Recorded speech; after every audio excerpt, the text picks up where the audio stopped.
जी अस्सलाम वालेकुम students, principle of animal life 2। Next हमारा जो टॉपिक है वह है लिंकेज रिलेशनशिप। लिंकेज रिलेशनशिप क्या होता है, सबसे पहले हम इसका इंट्रोडक्शन देख लेते हैं। लिंकेज रिलेशनशिप बेसिकली है क्या, tendency of genes to remain together in their original combination during inheritance is called linkage. ठीक है, जैसा हमने पढ़ा था कि क्रोमोसोम्स जो है वो during inheritance during cell division जो है वो सेग्रीगेट करते हैं और सेग्रीगेशन के बाद उनकी जो है वो अगेन पेयरिंग होती है, तो वो रैंडम पेयरिंग करते हैं, यानी कि वो अपने ओरिजिनल कॉम्बिनेशन में नहीं रहते। ठीक है, इसी तरह क्रोमोसोम्स के ऊपर जो जीन्स प्रेजेंट होते हैं उनमें भी ये टेंडेंसी होती है कि वो अकॉर्डिंग टू क्रोमोसोम्स जो है वो कर सकते हैं, यानी कि अपनी शिफ्टिंग कर सकते हैं। ठीक है, लेकिन अगर जीन्स के अंदर ये कैपेसिटी हो कि वो थ्रू आउट द डिवीजन जो है वो अपनी ओरिजिनल पोजीशन के ऊपर ही रहें, यानी ओरिजिनल पोजीशन से मुराद ये है कि जिस क्रोमोसोम के ऊपर हैं, जिस पोजीशन पे हैं, उसी पोजीशन पे अटैच रहेंगे। आइदर वो क्रोमोसोम चेंज हो सकता है लेकिन जीन्स की जो पोजीशन है उस क्रोमोसोम पे वो चेंज ना हो, तो इस टेंडेंसी को जो है वो हम कहते हैं कि ये उनका लिंकेज टेंडेंसी है, यानी कि लिंकेज की कैपेबिलिटी है। जो लिंकेज का कंसेप्ट है ये सबसे पहले बैटिसन और पोटन ने फॉरवर्ड किया था इन 1906। इसके बाद टी.एच. मॉर्गन ने जो है वो फ्रूट फ्लाई पे जो है वो इसको किया था टेस्ट क्रॉस, और टेस्ट क्रॉस के ज़रिए इसने इस लिंकेज रिलेशनशिप को जो है वो अप्रूव किया था। क्रोमोसोमल थ्योरी ऑफ इनहेरिटेंस जो है वो टी.एच. मॉर्गन ने दी थी, जो कि लिंकेज रिलेशनशिप को जो है वो सपोर्ट करती है।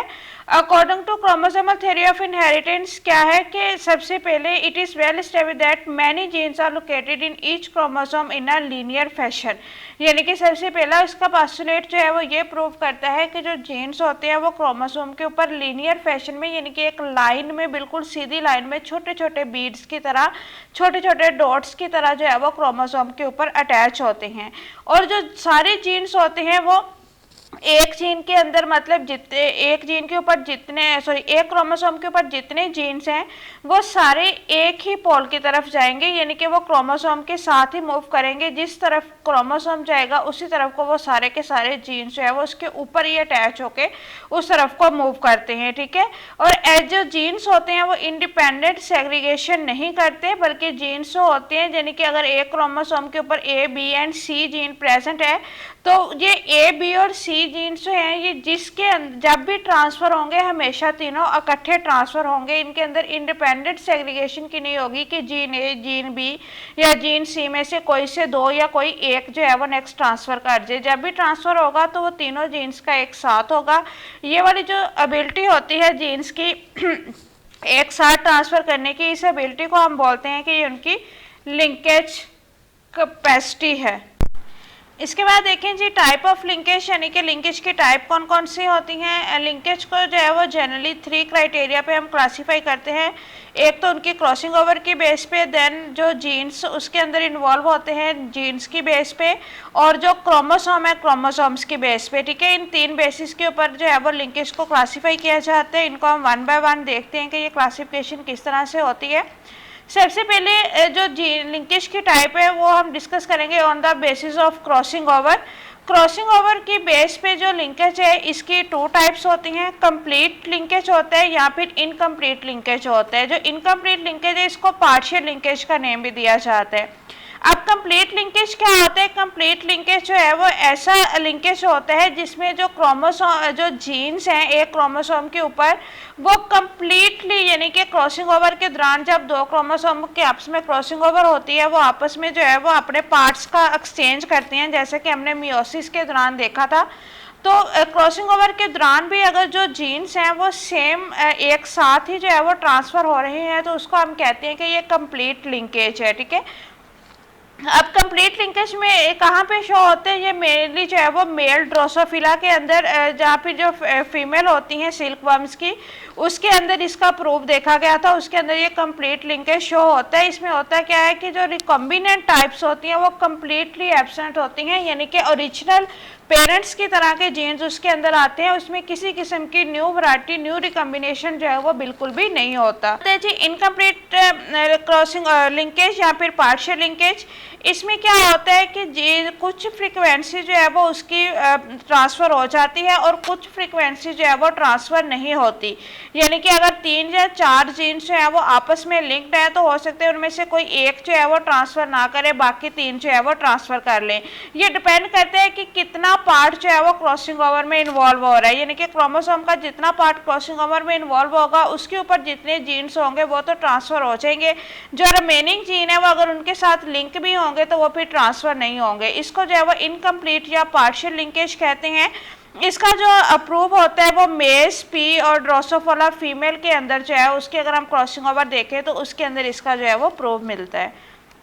देन है जी type of linkage on the base of genes, यानी कि जो जीन्स लिंकेज के अंदर इन्वॉल्व हैं उन जीन्स की बेस पे भी जो है वो इनको टाइप जो है वो क्लासीफाई किया जाता है। और जीन्स की बेस पे भी इसके 2 टाइप्स हैं, कपलिंग फेस होती है और रिपल्शन फेस होती है। कपलिंग फेस में क्या होता है कि ऐसी एलील्स जो कि सेम क्रोमोसोम के ऊपर प्रेजेंट होती हैं और जो रिसेसिव होती हैं, ठीक है, वो कपलिंग फेस बनाती हैं, यानी कि कपल बनाती हैं, सेम क्रोमोसोम के ऊपर हैं और दोनों एक ही टाइम में या तो रिसेसिव हो रही हैं या फिर डोमिनेट हो रही हैं।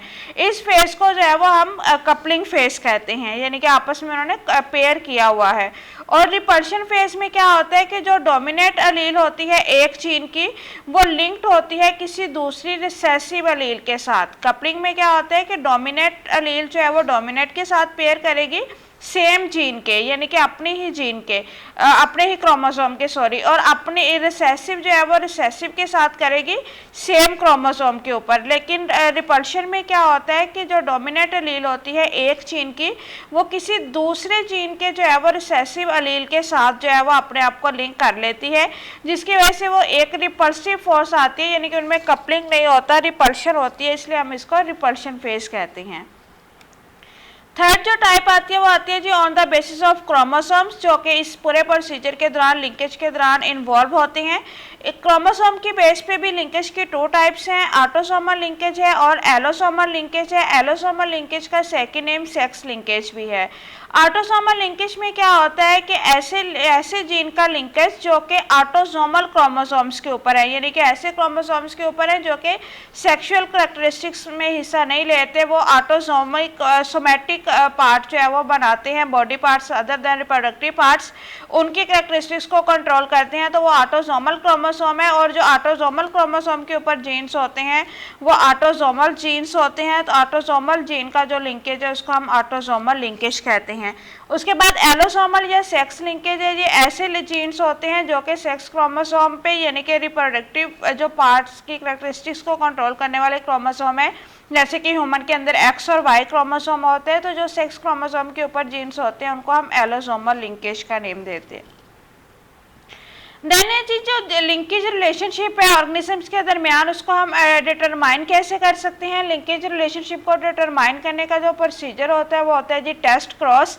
टेस्ट क्रॉस करवाया जाता है ऑर्गेनिजम्स का, और टेस्ट क्रॉस के ज़रिए जो है वो इस बात को आइडेंटिफाई किया जाता है कि कौन से जीन जो है वो लिंक्ड हैं और जो लिंक्ड जीन है वो किस कैटेगरी में आ रहे हैं, क्या वो कम्प्लीटली जो है वो लिंक्ड है, इनकम्प्लीट लिंकेज है, या उसके बाद जो है वो ऑटोसोमल है, एलोसोमल है, डोमिनेट है, रिसेसिव है, यानी कि कपलिंग में है या रिपल्सन में है। तो टेस्ट क्रॉस की बेस पे ये सारी जो टाइप्स होती है ये उनकी डिटरमाइन की जाती हैं।